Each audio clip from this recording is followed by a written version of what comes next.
All right, welcome back, everyone. This is the last lecture of the day. And after this, we're going to do some code reviews. I saw some people working on loop challenges and FizzBuzz. So hats off to you if you're already there. Now let me take a look here. I don't see anyone signed up for today's code reviews. And I'm assuming that's either because we forgot or because we all want to sign up next week, Monday and Tuesday, to get the review right before the test. I already did mine, but I can do my GitHub blocks since before I did the last one. Okay. So I'll sign up again for today. Yeah, you can do it again today, but there's a couple slots available left. You do have to do it sometime either this week or next week. So keep that in mind. So we have 3 days left of code reviews and only 2 slots per day. So there's only 6 available slots you can do your review in. If you guys all do 4 p.m. on Tuesday, then we won't be able to do it. It's going to be too many people in the review at once. So I'll be joining you today. Just trying to find where to write my. Yes, if you go to the calendar and you go to the review tab, you find the time that you'd like to enter. Today's Friday, so you can be in group 4 or group 5.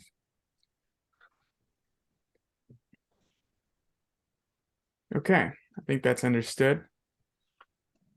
So let's go ahead and get started with today's lesson.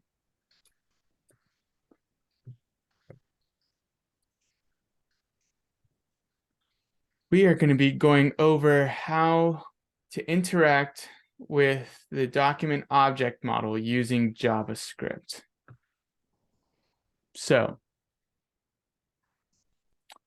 let's go ahead and go through this review here. Let me pull up the chat. One moment. Okay, cool. All right. When a user visits our website, they are presented with information in our HTML with the look and feel shaped by our CSS. In order to interact with our website, we will need to provide the user with elements they can click, elements they can scroll or swipe. And as the programmer, we have no way of knowing beforehand how long it will take the user to fill out a form or exactly when a user might click a button. So we need to write code that can react to the user. We can do this through events.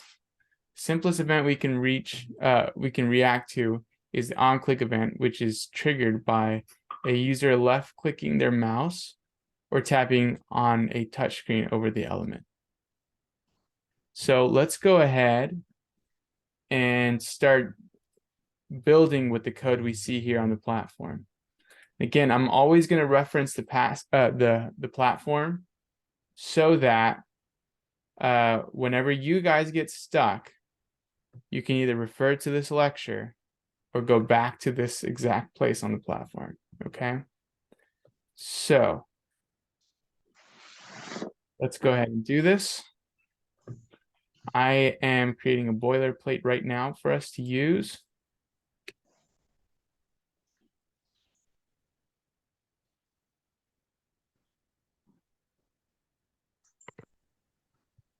So let's do this now.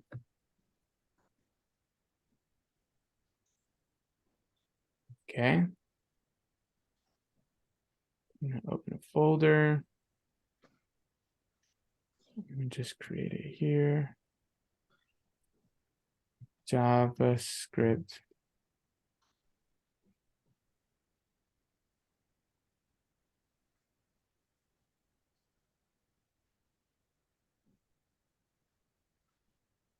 Index.html.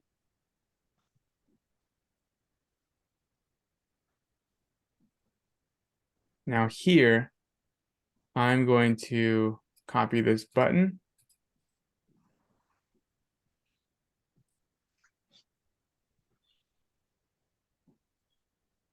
And let's just type in a hello world.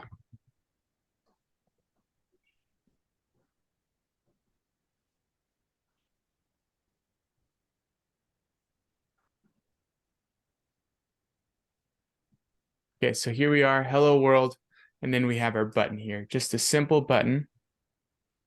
Let's try to increase this. Increase the view here so we can see our button a little bit bigger.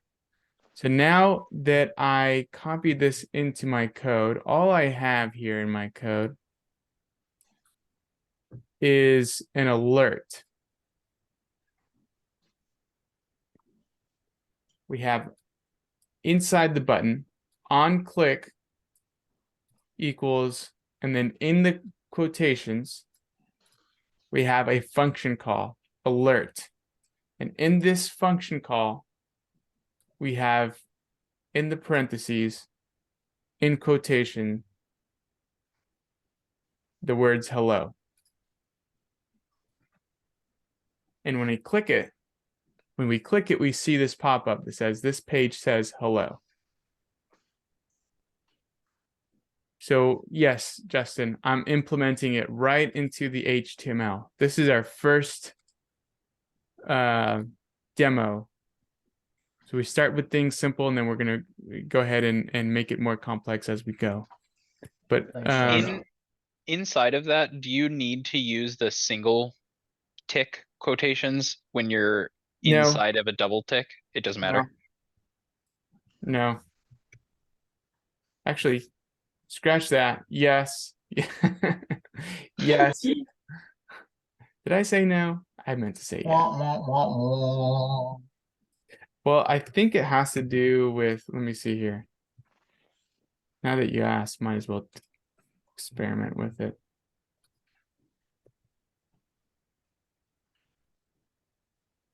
It just has to be different. Okay. Yeah.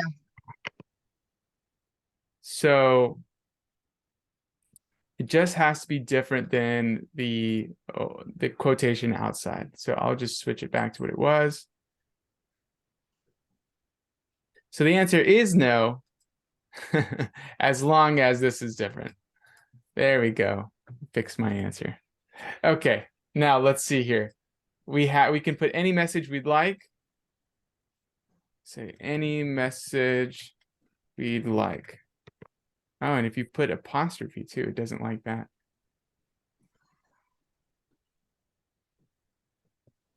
So now if I click it again, did I not save it?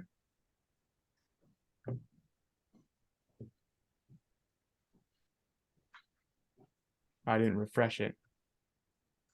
So any message we would like, we can go here.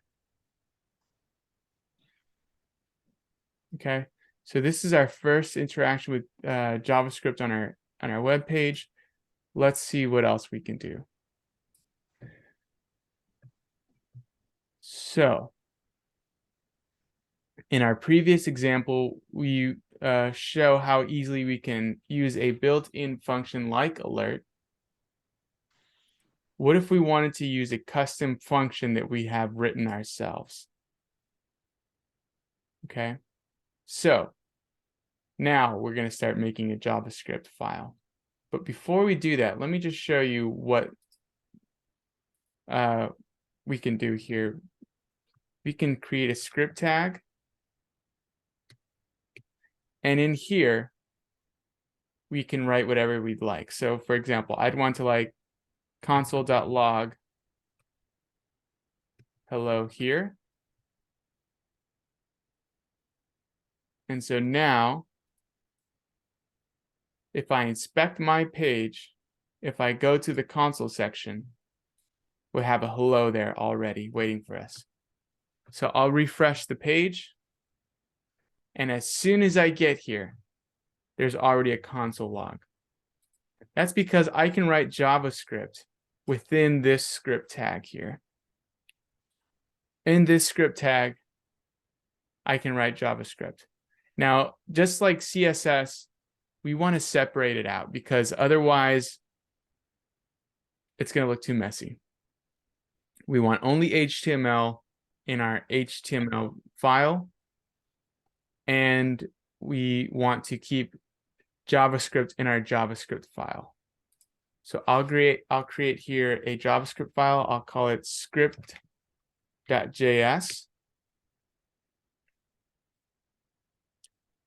And I'll delete this here.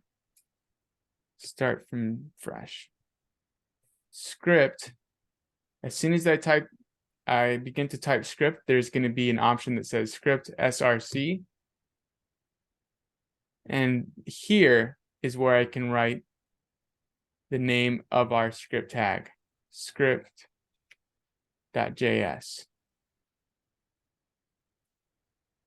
Now, in order to test if this is working, if I've made the connection properly, I'm going to make a console log happen here.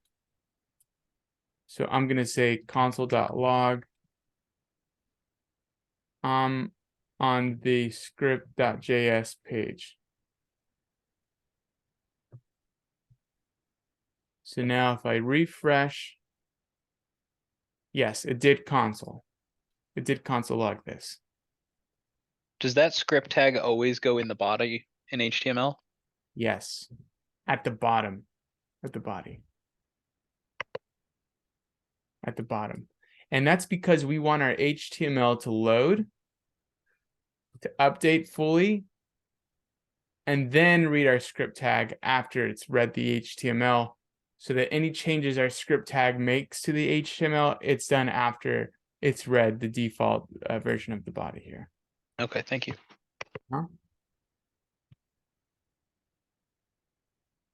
Okay, so let's continue here.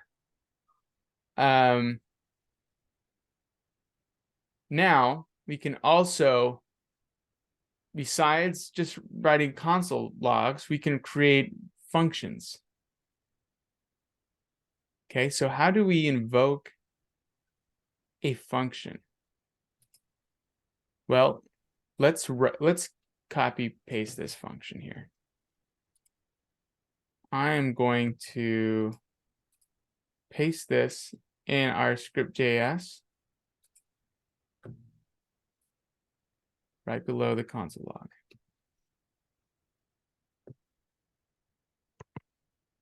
And the way I want to invoke this function is on a click. So instead of making this button alert when I click, I wanted to make it call this function here, custom. So I'm going to erase this alert and write custom, open and close parentheses. Okay. And we're linked through the script.js. So we just want to test if this function is going to be called on a click. So here I have function custom. It's going to console log this message is coming from script.js as soon as we click the button. So let's see if this is working now. I've saved my changes. Refresh. And here on the console now, I'm getting this exact message. So I know this button is working because this console is working. This message is coming from script.js. So before I continue, let's get a pulse check. Do we understand how I did this? On click, in the quotations, I wrote the name of the function. I invoked it. And I've declared my function here in the script.js.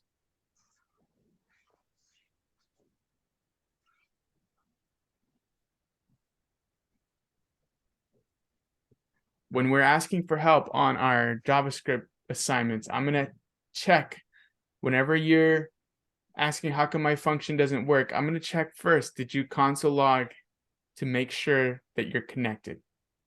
Do you know how to access the console in this page? We have to right click, inspect, go to console. Here's our messages. Now I can do regular JavaScript. I can just do something like console log 5 plus 5, right? I mean, this is something we should all be familiar with. JavaScript shouldn't be so foreign to us. Anytime I click this now, I'm going to add 5 plus 5. You can click it 7 times and it'll show me you've done this 7 times here in the console. All right, Now let's continue since we all understand this. And we're going to move on to the concept of this. Keyword this.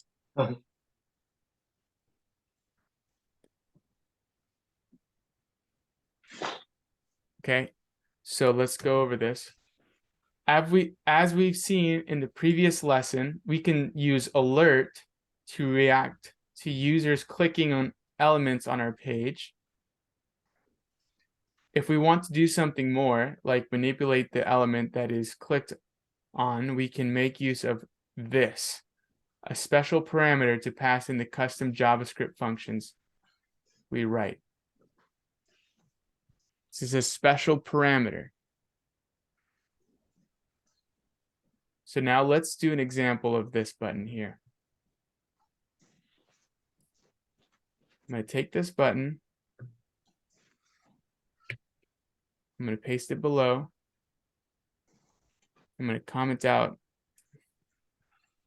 this here. And I'm going to copy this into our JavaScript. So now we have a function here on the right that takes in a parameter called element. Remember, we can make the parameter any word we want. We can make it elephant or tiger, whatever we'd like. But we're going to call it something we can understand. Element. And we're going to console log element clicked, and then we're going to display the element. Now, what is this parameter taking in? This. This, right? This keyword, this is what the element is going to receive. Right here. Oh, I just deleted it. That's not helpful. There. But it's here, this. There's no that. But where's it? There's like an old R&B song. You can do this or you can do that. What is that song called? You got it.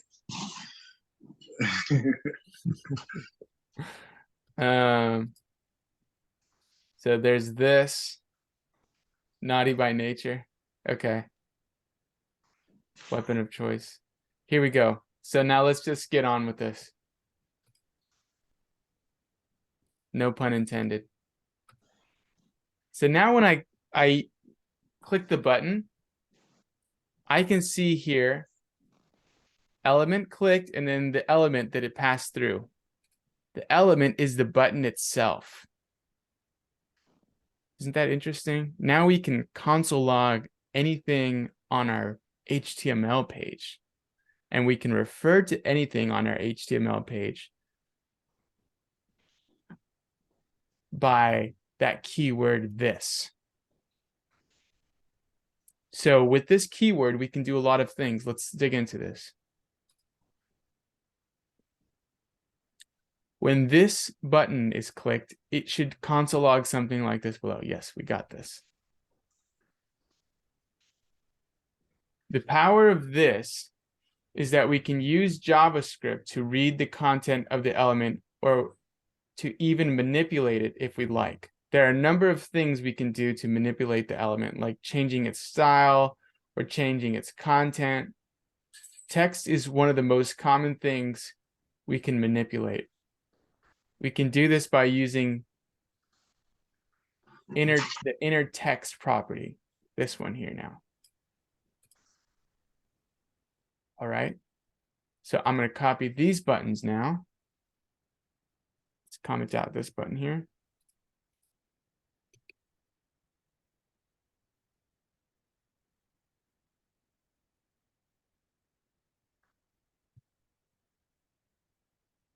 And now let's look at our HTML page here. I have 3 on buttons. They all say on because that's what I've defined inside the opening and closing tags of the button. Now they pass in this. It's going to reference this function name it's going to invoke turn off. So what turn off does is it takes in the element, takes in the button, and then it says element dot inner text. So that button's inner text is going to now equal off. So as you can predict, I can switch on and off a button now. Well, not back on, but at least off. I can turn a button from on to off.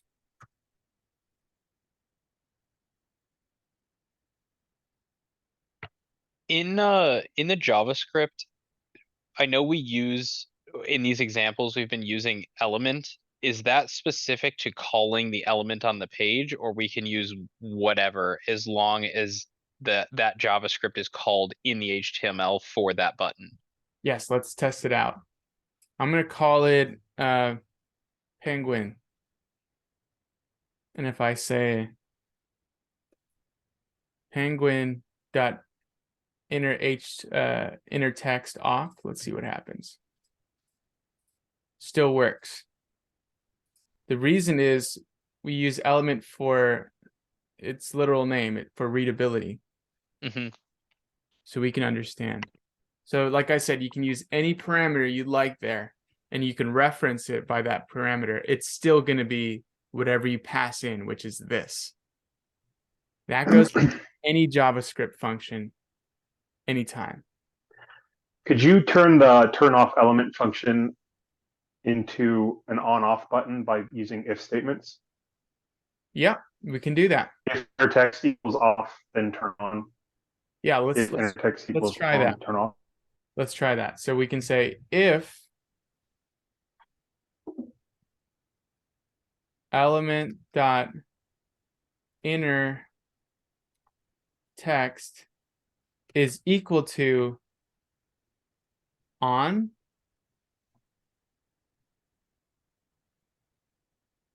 then we'll do this here.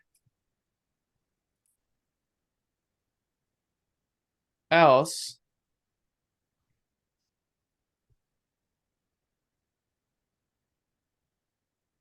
turn it back on.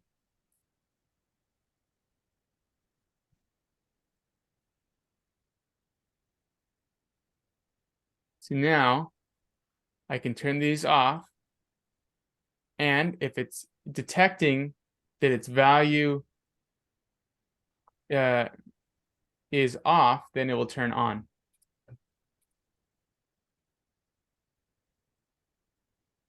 Thank you, Spencer. Yeah.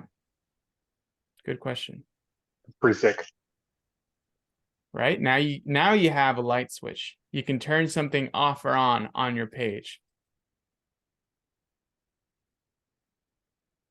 So now you can create, essentially, think about it like a login button. If the user is logged out, log in. If the user is logged in, log out.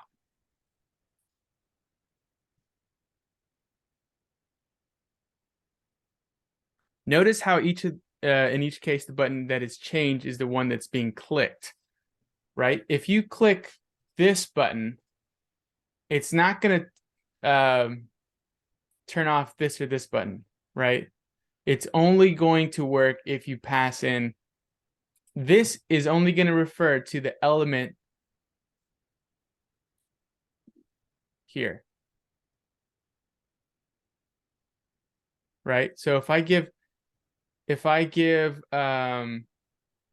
these each a class here, class equals button 1.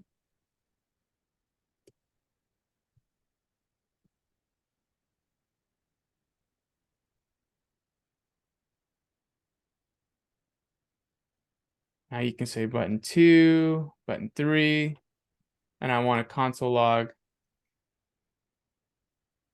the element each time. And go to the console here. I didn't refresh it. I'm only pressing button 1. This is going to refer to only button 1. If I click this one, it knows that this is only referring to button 2. And likewise for button 3. button 3, button 3, button 3, button 2. So this will only pass in that which it's referring to. Okay. Now it lets us know exactly which element we're clicking. Another interesting thing we can do with the element is to actually remove it from the page. We can do this by using a method called remove. Okay, so let's go ahead and create a button. I'm going to comment these out now. And I'm going to say button remove me.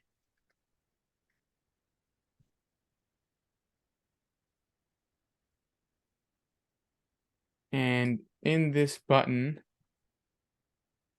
I'm going to call this function called hide. And let's go ahead and get this function here. So this hide function is going to take in this button called remove me, and it's going to say element.remove. This is an inbuilt JavaScript function here, just like the alert. Where was it? I deleted it. Just like the alert, now we're going to remove something from the page. So what happens if I click this now? It's gone. So think about how you can use this. Maybe this is like a pop-up on your page, and you say you want to collect cookie data from the user, right? You want to say accept cookies. And in order to make that pop-up disappear that you use display with in the middle of the page, when you click it, you can make the whole pop-up now disappear. If you did, I'm just kind of thinking ahead. What if you had that within a like a pop-up window, and you wanted on click of the button, it removes the whole window? Would you just put the hide this on the window or its container? You can well, see, if you put you would have to do that slightly differently, and we're about to go over that. So Okay. That's a good segue question.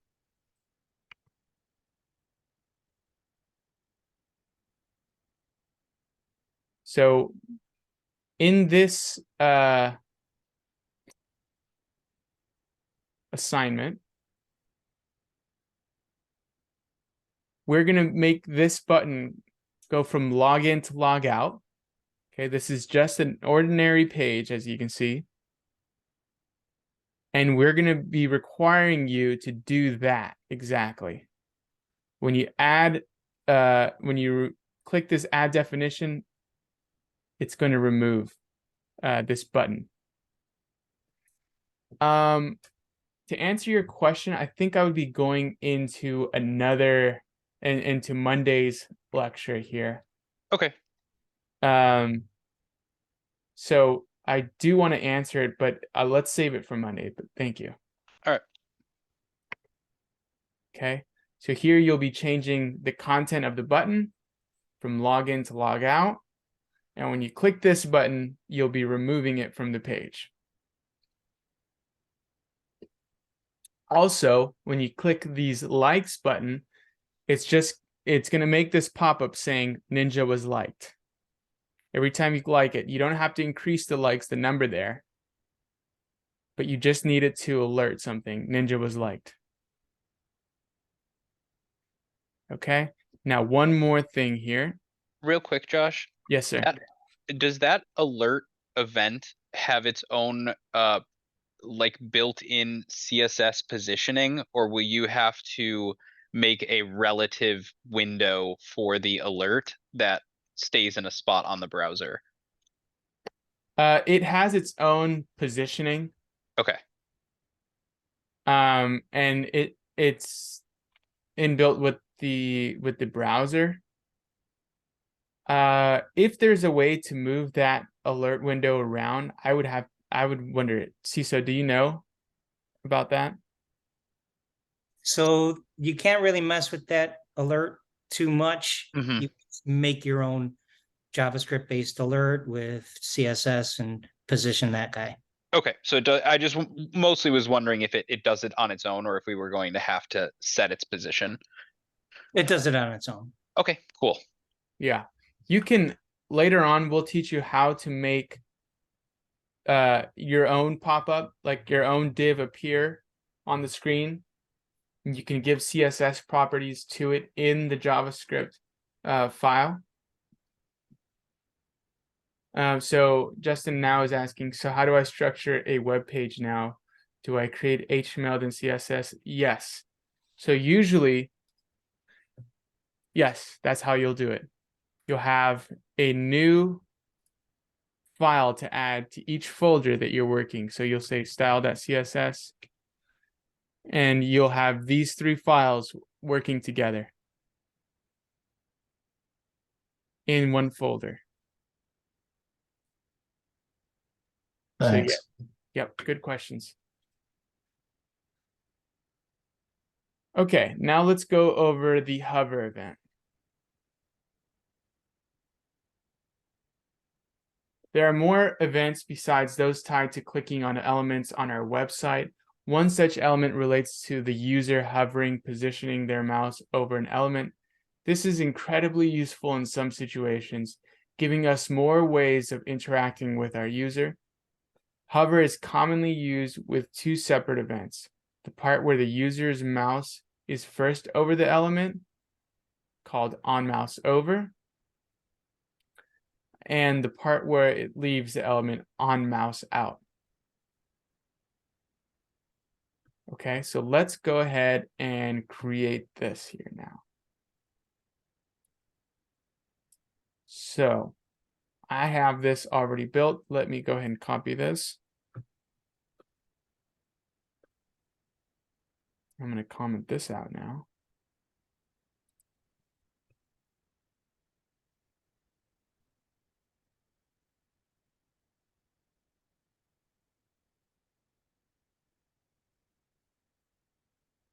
All right. So now I have a div with two references to two different functions, onMouseOver and onMouseOut. OnMouseOver will reference a function called mouseover, and onMouseOut will reference a function called mouseout. So let's go ahead and add these to our JavaScript here and take a look. When I get to mouseover, I want it to console log you've hovered over me. When I mouse out, I want it to console log you've hovered away from me now. So let's refresh our page. Oh, it's already working. Spoiled it. Try to avoid mousing over it before I.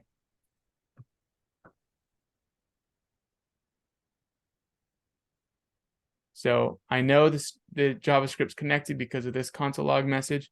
So now if I hover over this area, it it logs you've hovered over me. As soon as I mouse out of this, you've hovered away from me now. Over, out, over, out.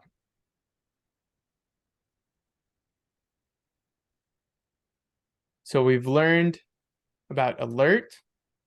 We've learned remove. We've learned how to change the inner text. And we've learned about mouse over and mouse out. So now you can make something, you can combine these, right? You can make it on mouse over to give you an alert. Or on mouse over, you can change the inner text to something else. On mouse out, you can change the inner text as well. What else can you do? You can make it through an if else statement, check if it's moused over to change the text to something else, and as soon as you mouse out to change it as well. Okay, so now you have about 4 new tools you can use together. And with that, that concludes our introduction to JavaScript. We know that we link it here at the bottom of our page. We can just type in script, and it'll give us here the tag. We just need to add the file name, script.js, and we've been attached. We can write. Does it not autocomplete it because it's not the same convention with style.css for JS documents? Does it not autocomplete it because it's not same style convention as style.css? Like how you always, generally you'll always call your CSS document style.css, and if you type script, it gives you options to reference style CSS, and it will automatically fill that out, so you don't have to set the source yourself. Oh, I see. Like when you do the link here above, and it Yeah. gives you that file name already. Link CSS, and it fills it out. Yeah. This is just a feature of Visual Studio Code. So whoever designed this decided we're not going to autofill the name script.js. It's something you just have to do now. So the answer is I'm not sure why one shortcut is a little bit cleaner than the other. That's just I guess, not an industry standard for your JavaScript. That's what Narciso says. So you don't need to generally call your JavaScript file script.js. No, you can rename it anything you'd like. And just like you can also name your style.css whatever you'd like as well. It just won't be, it could be pineapple or something. That's not how you spell pineapple. Is that how you spell it? Someone will correct me in the chat.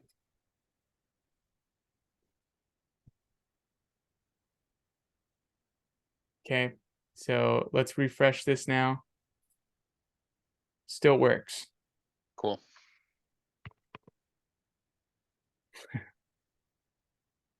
And I think you can name your style anything you'd like as well. It just won't be conventional to call it something else other than style CSS. Yeah, you can. I can call it style 1, right? And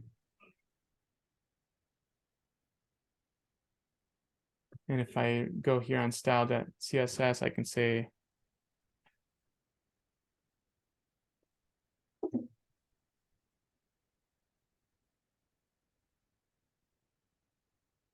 yeah. So you can name your style and JavaScript file whatever you'd like.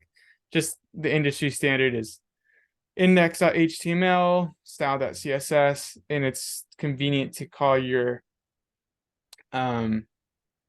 JavaScript script.js. Thanks. Any other good questions? You had a website with multiple pages. Would each page have its own HTML file? Yes, we used to teach that way at the dojo.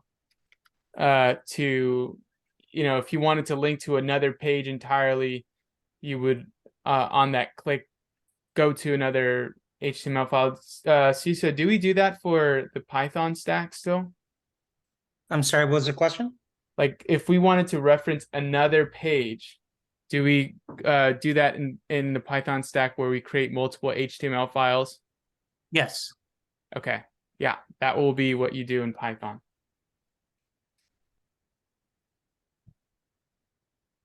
And script is always attached to the bottom right there, right? Not like link where it's at the top. No, at the bottom. Awesome. Yeah. So you want your page, your HTML page to load, and any changes that happen, it should be read before the script tag is read, so that when your script tag reacts to those changes, it's doing that after those changes are made. Yeah. Cool. Okay, now let's go over one more practice assignment. This one's pretty easy. You're just using on mouse over and on mouse out. You're given this page and it's already created for you.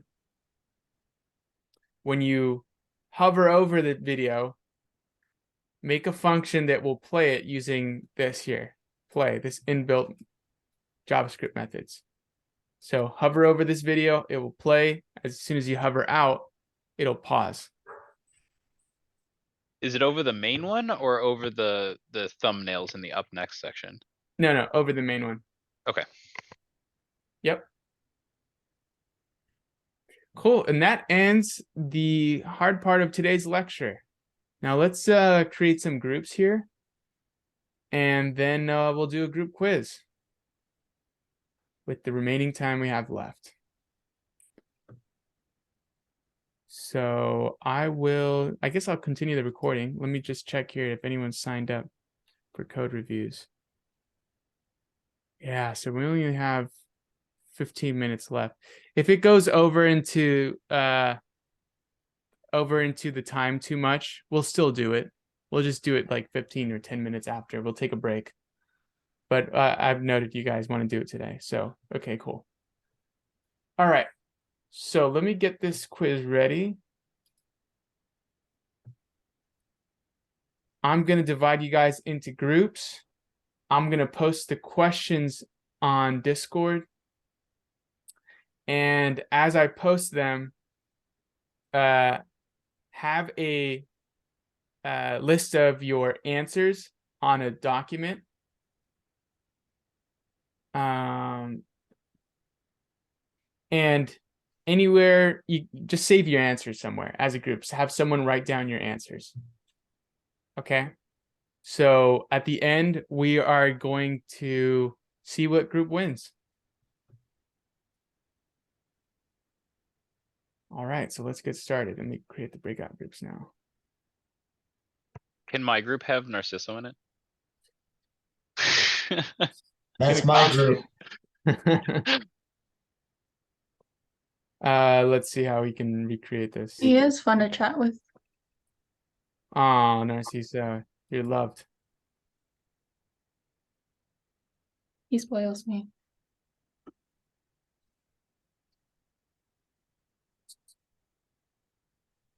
Okay. Let me see here. 5 groups. Yeah, I think that's good. See, so I got the header done. Check the Discord. Okay, I'm gonna create these groups now. Let me see here. How do I? Narciso, it's not even giving me the option to take you out of a. You got to make me a co-host first. Oh. Just put him in a group.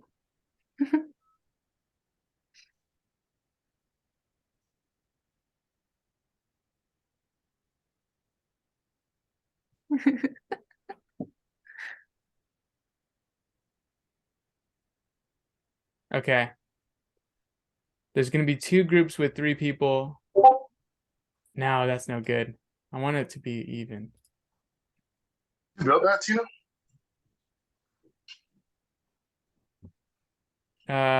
Nope, now it's even. There's Yeah, only did you one build group that? with 2 people. Only one group with 2 people. Okay. But you guys got this.